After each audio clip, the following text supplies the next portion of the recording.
Hello guys, अगर आप लोगों को मेरे वीडियोस पसंद है तो मेरे वीडियोस को लाइक कर दीजिए, शेयर कर दीजिए एंड सब्सक्राइब कर दीजिए। और वारियर सुप्रीम के पिछले एपिसोड के एंड में हमने देखा था कि बैसा उस कमरे के अंदर जाने के बाद वहां पर वो पर्पल डायन पिल को पूरी तरह से बना लेता है और उसे बनाने के बाद उस पिल को ये शॉपकीपर को दिखाने के लिए उस कमरे से बाहर आ चुका होता है। उसे देखने के बाद शॉपकीपर बोलने लगता है कि देखो देखो भाई, उस कमरे के अंदर से कौन बाहर आया है? ये महान अल्केमिस्ट बाहर आया है। क्या महान अल्केमिस्ट, आपने उस पर्पल डायन पिल को बना चुके हैं या उस पिल को बनाने के लिए तुझे और भी 2-4 घंटे की जरूरत पड़ेगी और मेरे सामने शर्माने की कोई भी जरूरत नहीं, क्योंकि अगर 2-4 घंटे की जरूरत पड़ती है मैं देने के लिए तैयार हूँ। ये सुनने के बाद भाई साहब अपने शर्ट के अंदर से एक बॉक्स को निकालते हुए बोल रहा होता है कि तुझे इतना भी ओवर एक्शन करने की कोई भी जरूरत है, क्योंकि मैं उस पिल को ऑलरेडी बना चुका हूँ और वो पिल यही बॉक्स के अंदर है। ये सुने तुरंत बाद ये शॉपकीपर उस बॉक्स को ले लेता है, वो ओपन करके देखते पूरी तरह चौंक जाता है, क्योंकि वहां पर सच में हाई क्वालिटी का पर्पल डायन पिल होती है। इसे देखने के बाद शॉपकीपर चौंकते हुए पूछ रहा होता है ऐसे ऐसा कैसे पॉसिबल हो सकता है? ये मेरे से भी हाई क्वालिटी का पर्पल डायन पिल है। मैं इस पिल के टेम्परेचर को महसूस करके बता सकता हूँ कि ये पिल को अभी अभी बना दिया गया है। और सारे कांड को देखने के बाद वहाँ पे सारे लोग बात कर रहे होते हैं, अरे बाप रे, उस बच्चे ने सच में वो पिल को बना दिया है। इसका मतलब है कि उस बंदे को ये शॉपकीपर जरूर एक हाई क्वालिटी का बट्टी को देना ही पड़ेगा, वरना इसका पूरा इज्जत मिट्टी में मिल जाएगा। क्योंकि ये शॉपकीपर ने अकेला नहीं बल्कि सारे लोगों के सामने उस बेड को एक्सेप्ट किया है। और तब ये शॉपकीपर बैसा से बोल रहा होता है कि प्लीज मुझे माफ कर दिया मास्टर, क्योंकि मैं आपको पहचान नहीं पाया, तो इसलिए अगर आप चाहते तो मैं अपने घुटने पर आकर आपसे माफी मांगने के लिए भी तैयार हूँ। ये सुने बाद बैसा बोलने लगता है नहीं नहीं, इसकी कोई भी जरूरत है, हम दोनों के बीच एक बेट हुआ था और उस बेट में मैं जीत गया और आप हार गए, तो इसलिए इसमें किसी को भी माफी मांगने की कोई भी जरूरत नहीं और सिर्फ आप मेरे लिए एक हाई क्वालिटी का बट्टी लेके आए, उतना ही मेरे लिए काफी। ये सुने तुरंत बाद ये शॉपकीपर अपने शर्ट के अंदर से एक बट्टी निकालते हुए बोल रहा होता है हमारे शॉप के अंदर काफी सारे हाई क्वालिटी के बट्टी है, पर वो सारे बट्टी में से हमारे शॉप के अंदर सबसे कीमती और सबसे खास बट्टी यही है, क्योंकि इस बट्टी को यूज करने वाले अल्केमिस्ट अपनी मर्जी से इस बट्टी के शेप और साइज को पूरी तरह से चेंज कर सकता है। तो इसलिए इस बट्टी का नाम फ्रीडम है, तो इसलिए आज से ये फ्रीडम बट्टी आपको ही बिलोंग करती है। और मैं आपको पहले ना पहचान कर एक काफी बड़ी गलती की और उसी गलती के बदले में काफी सारे जड़ी बूटी का आपको फ्री में देना चाहता हूँ। नहीं नहीं, आगे जाकर आप हमारे शॉप के अंदर आने के बाद कोई भी जड़ी बूटी खरीद ले, वो सारे जड़ी बूटी के ऊपर मैं 50% डिस्काउंट दूंगा आपको। ये सुने बाद भाई साहब बोल रहा होता है कि ये सारे चीजों की जरूरत ही नहीं थी, पर आप दे ही रही तो मैं एक्सेप्ट कर ही लेता हूँ। ये बोल के वो सारे चीजों को इसके साथ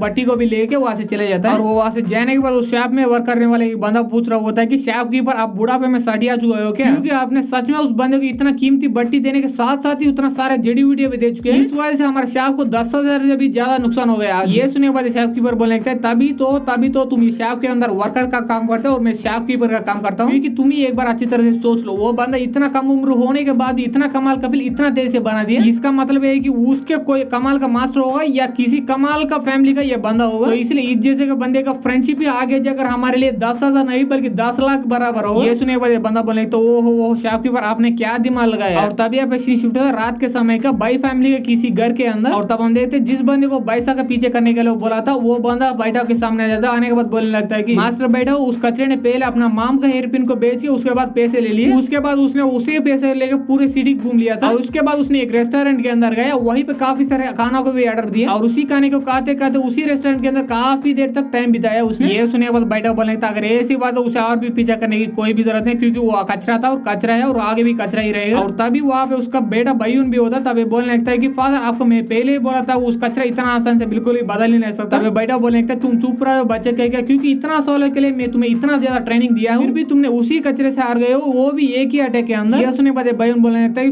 फादर इसमें मेरा कोई भी गलती नहीं है, क्योंकि उसने अचानक मेरे ऊपर एक स्नीक अटैक किया, वो भी एक अजीब सा मार्शल आर्ट किया था, तो इसलिए मैं अपने आप को डिफेंड ही नहीं कर पाया था। ये सुनने बाद बैठा बोलने लगता अब ये सारे बकवास के लिए अब मेरे पास समय बिल्कुल भी नहीं है, क्योंकि मैंने तुम्हें वो पार्टी के अंदर उस ये जियान जू के बेटी को पटाने के लिए बोला था और भेजा था, फिर भी वहां पर जाने के बाद उस लड़की को पटाने के बारे में छोड़ो, वहां पर पूरी तरह से पी के टली हुए थे तुम। पर लकीली हमारा फैमिली पैट्रियज का बर्थडे सेलिब्रेशन भी कल ही है, इसलिए हमारे फैमिली पैट्रियज ने पर्सनली उस जियान जी के पास गए, जाने के तुरंत बाद उसने अपने बर्थडे सेलिब्रेशन के लिए बुला के ले गया हमारे फैमिली के यहाँ पर, तो इसलिए तुम्हें दूसरा अपॉर्चुनिटी फिर से मिल गया, तो इसलिए इस अपॉर्चुनिटी को बिल्कुल भी खोलना मत हर हालत में। और उसमें तुम्हारा मदद करने के लिए मैं उस अल्केमिस्ट साल के अंदर जाकर काफी कीमती ब्लू डायन पिल को तेरे लिए लेके आया। ये सुने हुए बैयून बोल रहा होता है कि पर फादर आपने मेरे लिए पर्पल डायन पिल को क्यों नहीं लेके आया? क्योंकि वो पर्पल डायन पिल काफी ज्यादा खास होती है इस ब्लू डायन पिल के कंपैरिजन में। ये सुने बाद बैठा बोलने लगता है कि बकवास करना बंद करो, क्या सच में लगता है मैं अपना पूरी जिंदगी भर उस पर्पल डायन पिल को खरीद पाऊंगा? ये सपने भी नहीं होने वाला, क्योंकि वो पिल काफी ज्यादा कीमती और रेयर है, तो इसलिए सारे बकवास बंद करो, चुपचाप ये ब्लू डायन पिल को काके पूरी तरह से कल्टिवेट करो। तभी बैयून बोलने लगता है ठीक है फादर, आपको इतना भी गुस्सा होने की कोई भी जरूरत नहीं। और तभी आप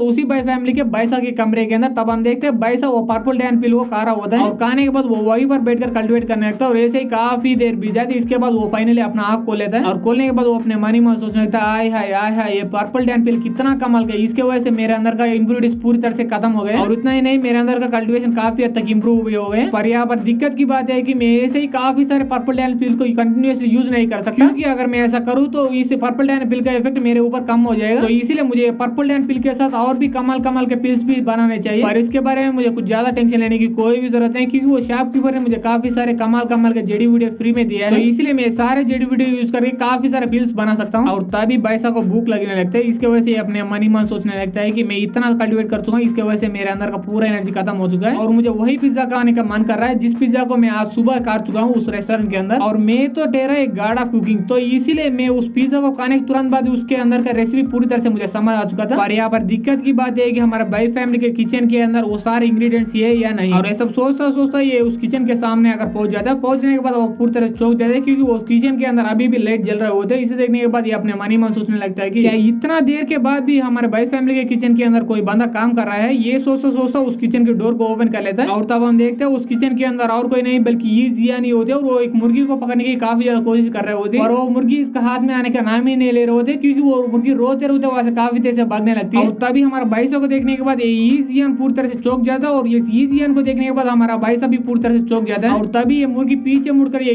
जियान के माथे एक बार छोटा सा ऐसा नोच लेती है। इसके बाद वहां से जाने की पूरी कोशिश करते हैं, पर तभी हमारा भाईसा एक चापस्टिक को लेता है, लेने के तुरंत बाद इस मुर्गी की तरफ फेंक देता है। इसके वजह से चापस्टिक सीधा अगर इस मुर्गी के गले के ऊपर लग जाती है, इसके वजह से वो मुर्गी वही और बेहोश हो जाती है। तो भाईसा बोलने लगता है कि मैंने कभी भी नहीं सोचा था कि इतना रात को इतना सुंदर लड़की एक मुर्गी के पीछे पड़ी हुई होगी उसे पका के खाने के लिए। पर ये सारे कांड होने के बाद क्या तुझे समझ आया है कि ये सुंदरता तुम्हें ये किचन में कुछ भी काम नहीं आता, क्योंकि सच बात है कि शेफ बनने के लिए सुंदरता नहीं काम आती बल्कि टैलेंट काम आते हैं। और तुझे देखने के बाद ऐसा लग रहा है तुम्हें टैलेंट बिल्कुल भी नहीं है। ये सुनने के बाद ये शर्माते शर्माते बोल रहे होते किसने बोला मेरे पास टैलेंट है, मेरे पास काफी ज्यादा टैलेंट है और वैसे भी मैं यहाँ पर शेफ नहीं। ये सुनने के बाद भाईसा पूछने लगता है और तुम सच में कोई शेफ नहीं तो तुम इस किचन के अंदर क्या कर रहे हो और तुम असल में कौन हो। और तभी हमारे एपिसोड यहीं पर खत्म हो जाती है। अगर आप लोगों को ये एपिसोड पसंद आए तो ये एपिसोड को लाइक कर दिए, शेयर कर दिया एंड सब्सक्राइब कर दिया and thanks for watching guys.